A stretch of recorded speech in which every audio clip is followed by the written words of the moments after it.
If you're not telling your story, someone else is. And so you need to be out there sharing the good work that you're doing. I would say the best lobbyist is not a lobbyist at all. It's the people that are doing the work and sharing their stories. One of the most powerful things, though, that providers can do is invite legislators out to their spaces. Have a staff member, a DSP, explain to a lawmaker what they do every day. That is so impactful. That's the best advocacy. So then when a bill comes across their desk, they can make a connection to the people that bill is going to impact. So I might be really revealing a lot of ignorance with this, but can I just call up? Like, can I just look up the local legislator and just call their office and invite them to come? I mean, is it really that simple? Welcome to IDD Leader, where human services leaders grow their impact, lead with heart, and build the workplaces our field deserves. I'm your host, Nate Beers. Let's dive in. If you're new to the podcast, I just want to say welcome. I'm so glad you're here. If you've been around for a little while, you probably already know this, but I tend to take the conversations towards what can provider leaders do right now to solve workforce issues.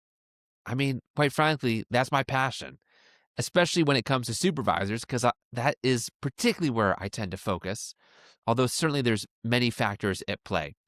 Well, today's conversation, it's part 2 of a talk I had with Libby Vinson. She's the CEO of the New Jersey Association of Community Providers, and it takes on a slightly different angle. Instead of just looking at the provider side, which is where I'm still kind of focused at, don't get me wrong, but we're going to take a kind of a broader look at funding, at policy, at regulation, because she has a background in lobbying and in advocacy work. And it's important to recognize that workforce challenges aren't just an internal management issue, but they're part of the broader system. And so the perspective that Libby brings is rare and valuable. She understands the day-to-day realities of provider organizations and how decisions actually get made at the policy level. And I appreciate how she's very honest about where some of those disconnects are and where providers have more influence than they might even realize. So by the end of this, I don't want you to feel like you've just got one more responsibility put on your plate or that I'm somehow asking you to become a lobbyist. But the more that all of us can understand the systems that we're operating in, the better equipped we will be to not just get shaped by it, but to help shape it. So without further ado, let's get into this conversation. So here in New Jersey, we're a bit of a media desert, right? We're stuck in between New York and Philadelphia. And we have some wonderful outlets, but obviously the media market has changed and people's attention spans have changed. And so much conversation is being driven on social media where someone will throw up a comment and then there's people that chime in, and it may not necessarily, it's more emotional, which is completely understandable, but may not necessarily be rooted in the best solutions discussion. And then also what would happen, what we're finding is there's been instances that happen that are absolutely terrible. And I'm not in any way would I ever, abuse and neglect should never be tolerated, needs to be investigated, bad actors to be taken out of the system. But when a policy is in response to one incident, it may not necessarily be the best policy or the best decision to be made. And so in New Jersey, there's been some articles that have been focused on entirely the negative. And while these stories are important to be heard, because we need to learn from things, there's no question about that. When you focus only on the negative, it does a discredit to the entire system. And I would say it does discredit most to the guardians and families and individuals. Because like I said earlier, if you're in this space making a decision and all you're hearing about is the worst possible outcomes, the worst possible things that could happen, and you have your loved one, I mean, you're already in a tough place to make those decisions. And so I think we're doing a discredit that we're only focusing, which is why I've really been going out, because I'm like, I want to see this for myself. And what I'm seeing are wonderful things happening. Connectivity, like I said, the execs, where safety is not just put off to the side, it's front and center in every decision. And I think this is a human system. So with a human system, we're always going to have risk, but we need to be honest about that. How do we then focus on policies to minimize risk?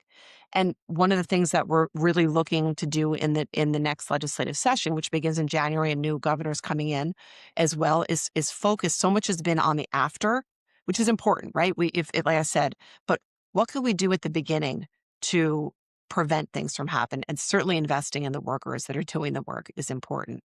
But one of the things we want to advance here in New Jersey and are looking, well, we're getting a bill drafted right now, would be the Safety and Hiring Act, which would prevent bad actors from going to agency to agency to agency. So right now here in New Jersey, certainly we have the central registry where someone does something egregious and there's a substantiated claim of abuse and neglect, an individual's on the central registry, which you cannot hire from. An agency cannot hire from, nor would they. Right. But then then there may be some staff that, it's not the job for them. And something has happened, an incident happened, and they're let go of from an agency. And then because there's a shortage of workers, they pop up somewhere else. And because there's no real protection for a provider to share why that staff member was let go, there's no honest conversation there. Then that individual is now at another agency working. And doesn't that elevate risk just a little bit more? And so we should be, there's models in healthcare and education that I think we need to model here in New Jersey in the human services field. So that's something that we're going to be, we want to invest in the good workers, but if there's bad ones, they shouldn't be working with individuals. Hands down, period, hard stop. And so we shouldn't wait until something really awful happens. We should, if there's someone that's really, making some poor decisions, agency after agency, they don't belong in the system. And so we are going to be doubling down on that. And so in this role, I want to try to shift the conversation from these terrible stories to, okay, what can we do about them? Let's get everybody Mm. around the table. And right now, just pitting providers and the state, blaming the state and parents, and it's not productive. So I would like to try to move the dialogue to a more productive place, not discrediting the agony and pain in any way that families that have been wronged or something has happened to their loved one that, that I can't fix. But sitting in this seat, I'm hopeful that we could work on solutions that could make the system better going forward. Wow. That I'm right with you on all that. It's pretty fascinating. And I mean, some real challenges there when you're talking about. Uh, I guess I'm a little bit ignorant of or don't know a lot about how these bad actor type, legislation goes down. The But I see exactly what you're talking about from stories of. I mean, I see it. I mean, I've seen it firsthand where someone can just kind of bounce from one agency to the next, and as long as it didn't cross a certain really pretty egregious line, you know, there's a lot of things that you can get fired for eh, that like it doesn't cross that line, but you wouldn't want that person working in that field, Like, I wouldn't want that person working with my child right? or sibling. And so we should take a look. And we've been talking about this, and we have a lot of legislators that are interested. And we're hopeful that we'll have this bill drafted and ready to drop in the next session. And I would expect the conversations that I've had with the parent advocacy groups and certainly other provider agencies and organizations that there will be widespread support for something like this. And I'm hopeful that it's the beginning of other areas that we can really roll up our sleeves and dive in together and Yeah, and work on some real solutions. What happens here, Nate, and it's understandable. Legislators are bombarded, right?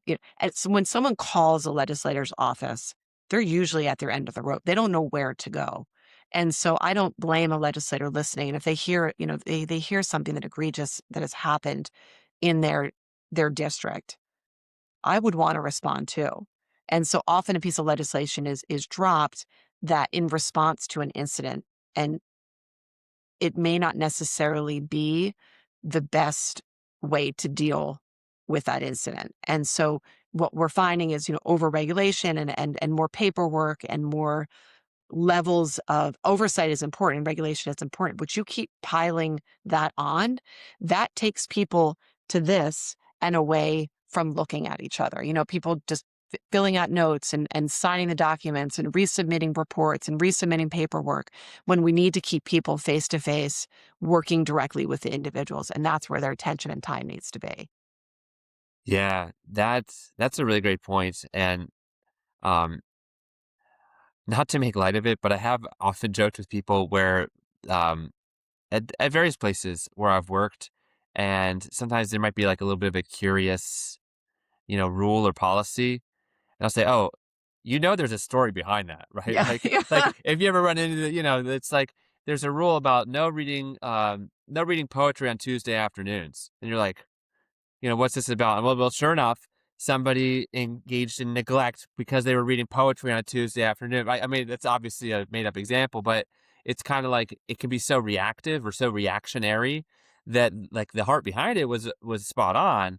But then if you don't actually implement that or roll that out in a way that takes into account what its impact will be, it can have very unintended consequences. And that's what I think too. And the other thing too is if there's a piece of legislation that is introduced and it really is not something that can be implemented correctly, well, then it's just a talking point. Then Yeah. it's just then it's just more noise. Then it's just more social media fodder. Then it's just more just in the din, the loud noise. Let's really focus on real solutions. And I think sometimes it gets caught up in that social media, Facebook posts and responding to it. And it's an emotional response. And I understand that, but policies are not driven, the best policies are not driven by emotion. They aren't. They're driven by data. They're driven by what is working, looking at other states, models in other states, best practices. That's where I'd like to lean into. And I mean, people have been talking about, I've worked in advocacy for a long time. So this is the same conversation over and over and over again. But what's different here is these are human lives. These are people lives that are on the line. And so I think it's important that we be very prudent in the way we move forward in policy. And so I think what's important too is if a policy is dropped, that all the stakeholders are brought to the table. And we're starting to do more of that here in New Jersey. We have a piece of legislation that was deals with actually fines in here should an instance happen. And so when it was originally written, it was pretty open-ended and there were a lot of questions and we worked, the sponsors were great. We worked with the sponsors and tightened some language so providers understand what some of the terms are, because you have to know the rules that you're playing by. I mean, everybody knows what's wrong, right? But like when you come down to fines and inspections and all of these kinds of things, well, what are the set of rules? What are the expectations? And important that everybody understands what they are so things don't happen, right? That's where we want to get to. So I just think it's important that the provider community has an equal seat at the table because we're the ones that are delivering the service and the care. And we need to have certainly a voice in that conversation. Yeah. I certainly don't come with a background with anything along the lines really of advocacy or lobbying. I mean, small actions here and there when someone kind of told me how to do it, like here, do steps A, B, C. Oh, Yeah. okay. Like write something to the governor or whatever, like, copy and paste more or less. But other than, I mean, outside of that, I don't have a lot of background on that. And I think a lot of people that get into leadership roles at providers do not have that kind of background because many times they came from the front line, frontline staff, and worked their way up or whatever. So maybe I think especially with your background, it would be helpful to hear you kind of maybe connect the dots a little bit here on how providers can be involved in advocacy for the kinds of things you were just describing, but in a way where it doesn't just kind of feel like one more thing. 100%. I mean, listen, our members, agency ag staff, everybody has so much on their plate. I would say the best lobbyist is not a lobbyist at all. It's the people that are doing the work and sharing their stories.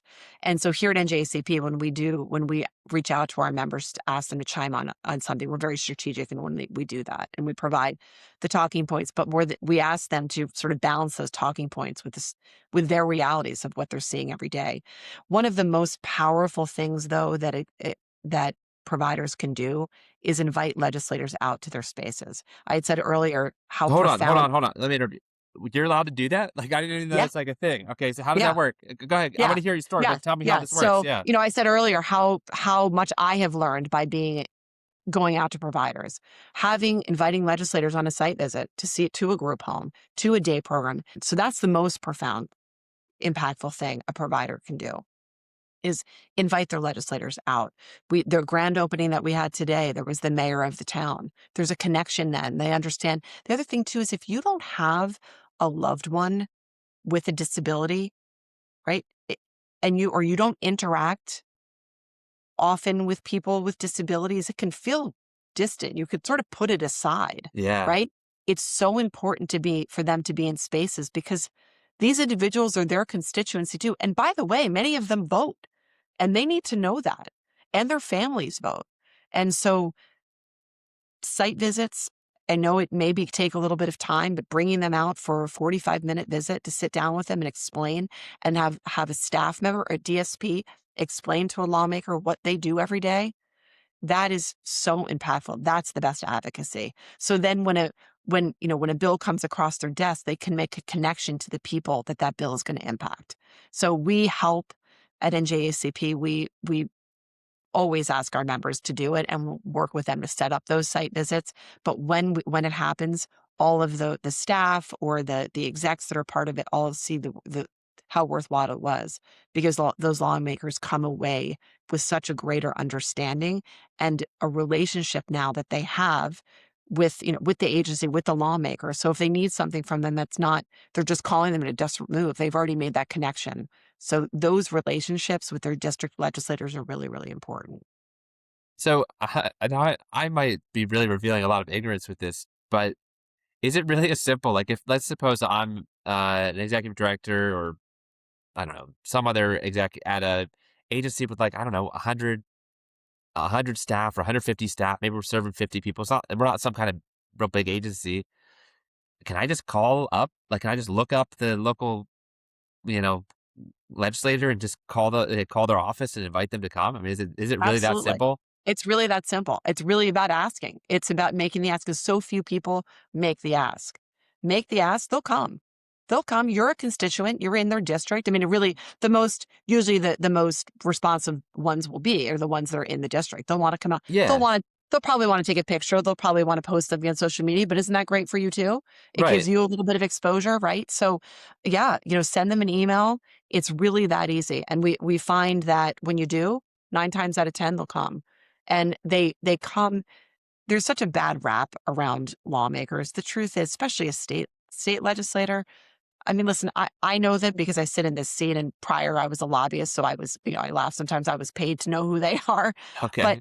the most people that go into these spaces to be a legislator, they're good people that want to do good things, and they do want to be responsive to their constituents. So that's why I say to my members all the time, reach out, invite them. You have an event going on, reach out to your legislator. They may stop by. And what a great opportunity for them to interact with the people that you support. And they can see the good work that you're doing rather than someone else telling them what you're doing, rather than a lobbyist telling them, right? I can tell the story, but if you could see it yourself, it's so much more impactful. So I call mean, them, it send makes emails. yeah, it makes sense. I mean, I can think about that from other areas, like something you're just not exposed to or have very limited exposure to. It's hard to weigh that heavily. I mean, it just is. Like, how am I going to weigh heavily something that I don't even really know much about or have no exposure to? Whereas Right. even a small experience can be quite impactful. This is 100%. And so that real world connectivity, being in the space of their constituencies, that's the best lobbying, hands down. I mean, catching a lawmaker in the state house on the way in to vote, I mean, that's important. But getting them out to your space and hearing the issues that you're facing, meeting the people that you serve, talking to the family members that are, in those places and making those decisions if they are for their loved ones, talking to the staff that do this hard work every day, nothing's more impactful than that. yeah. Huh. I'm going to think about this for a while. That's like seems so obvious. Like, how could I not know that? But if I don't know it, I guess there's actually a lot of provider organizations, leaders at organizations might never think to do that.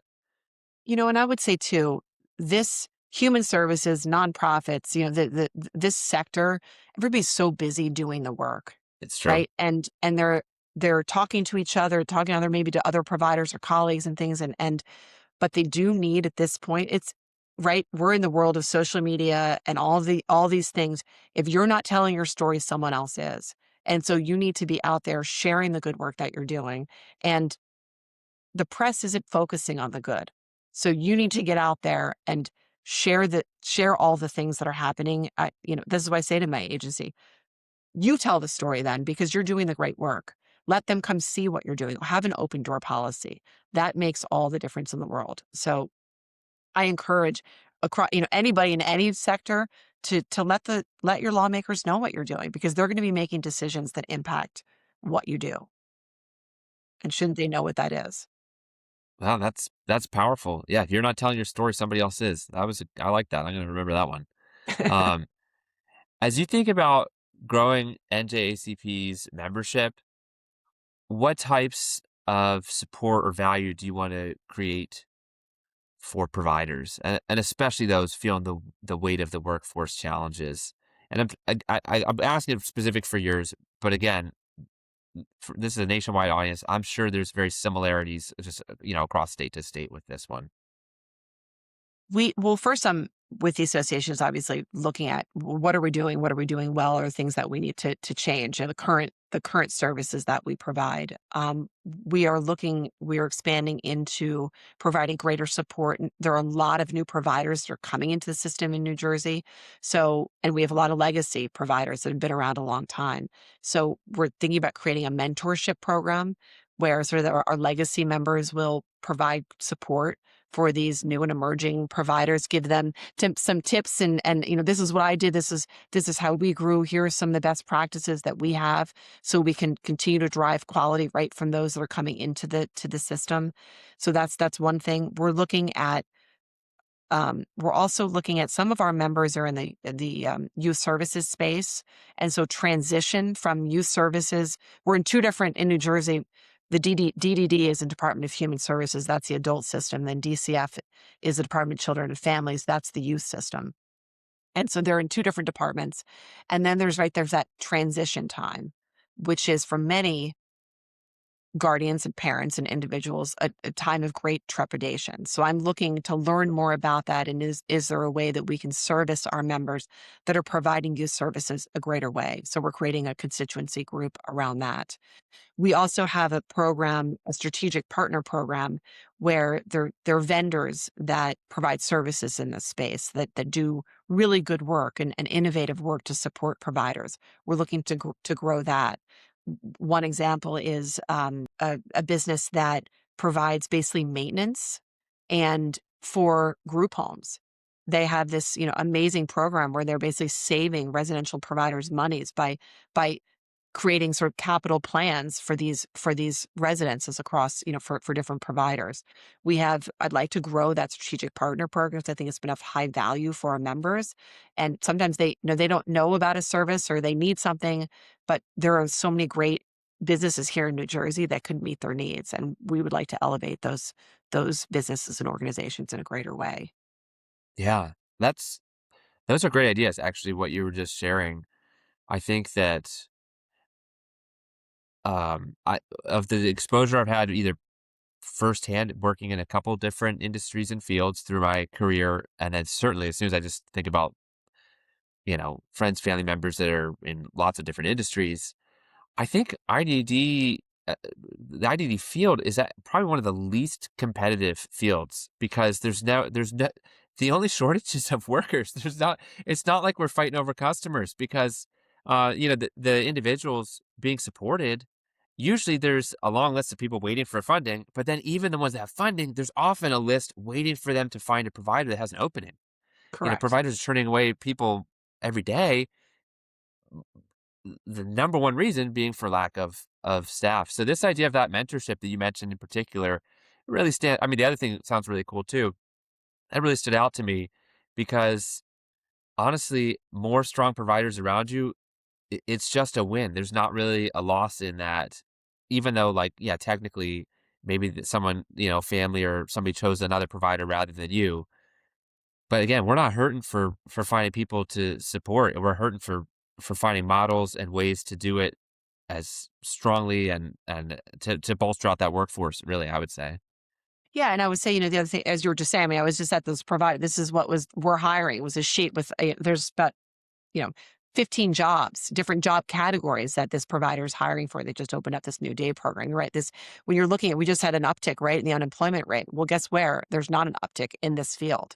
And so the other uh, constituency group that we have here at NJCP, and I'm really excited about, is an emerging leaders, where they can come to NJCP, and we're going to be talking about, just as we talked about advocacy before, having understanding what advocacy is and the critical role, if you're an executive or moving up in an organization, advocacy plays in that. Finances, doing different sort of supports and professional development for our members as part of NJACP. So we have an emerging leaders constituency group that we're going to be building upon too, which I'm really, really excited about. And so that's another, and also a peer-to-peer place that they can share information and network and support each other. So that's another area that we're looking to lean into in a greater way. Nice, nice. You got a lot going on there. This is good though. Of course, no one's ever had a shortage of things that they have going on. But Right. Right. these sound really strategic. I'm really glad to hear about that. Let me ask you this as maybe probably be our final question.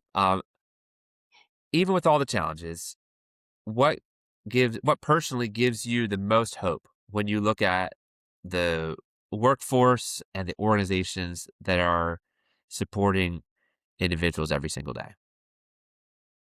The people, the people that I have met really provide a lot of confidence in me that this field is strong. There's no question that we need more workers.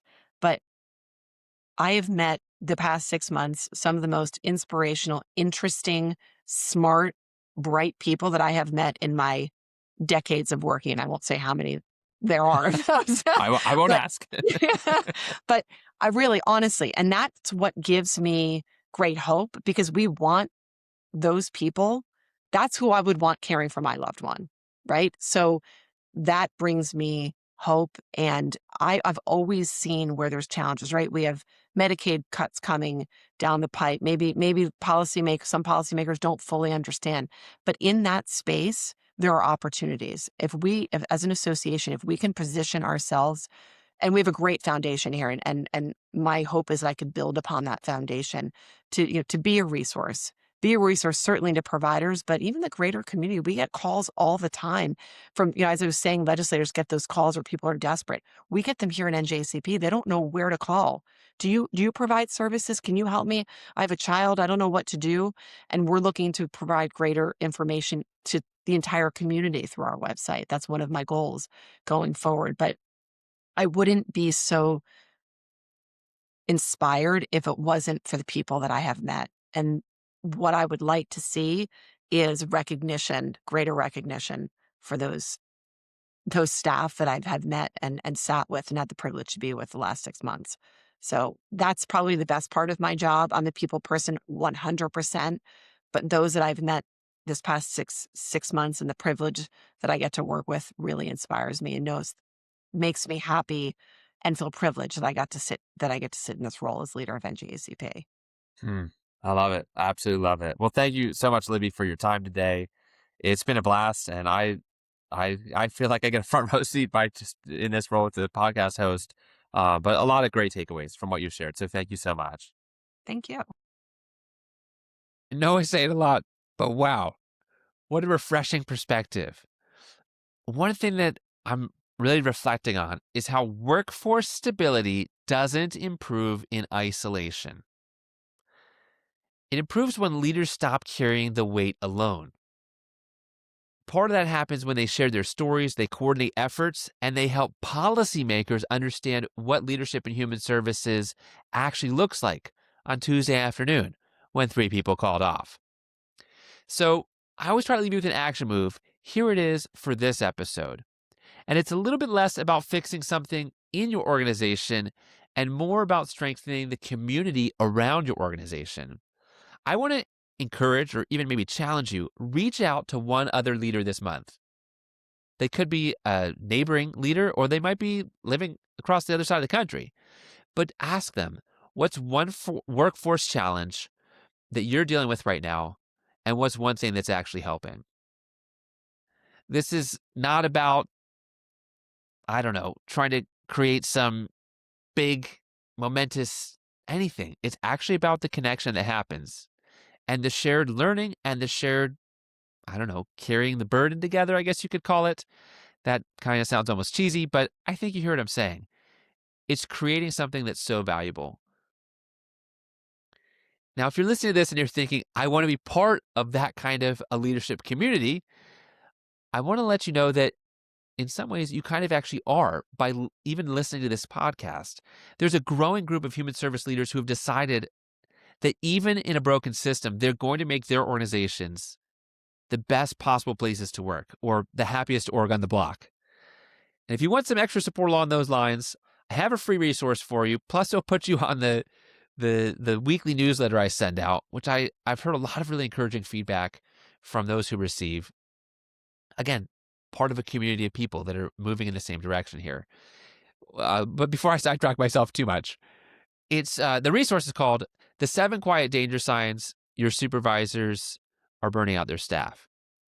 Now, hopefully that's not happening in your organization, but a lot of times burnout is sort of sneaking up on us, and there's such simple things that can be done, which of course the resource doesn't just point to a problem, but gives some clear solutions and directions too. So you can pick that up at iddleader.com/burnout.